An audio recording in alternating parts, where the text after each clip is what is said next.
Wakil Menteri Pendayagunaan Aparatur Negara dan Reformasi Birokrasi Wawenpar RB Purwadi Arianto mengunjungi Mall Pelayanan Publik di Kota Bandar Lampung dan memuji pelayanan di sana, Kamis 24 Juli 2025.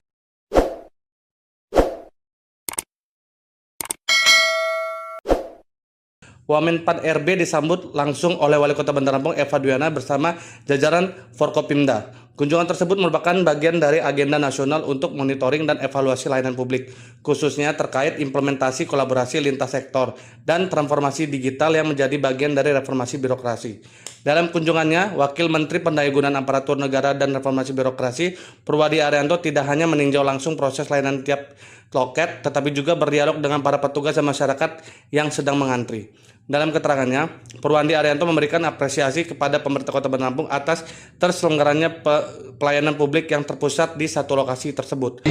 Dan terjadi kolaborasi baik vertikal maupun horizontal, sehingga ini benar-benar menjadi satu tempat semua, satu tempat layanan semua dapat terwujud di sini dengan standar kualitas pelayanan yang saya berharap ke depan akan lebih baik lagi.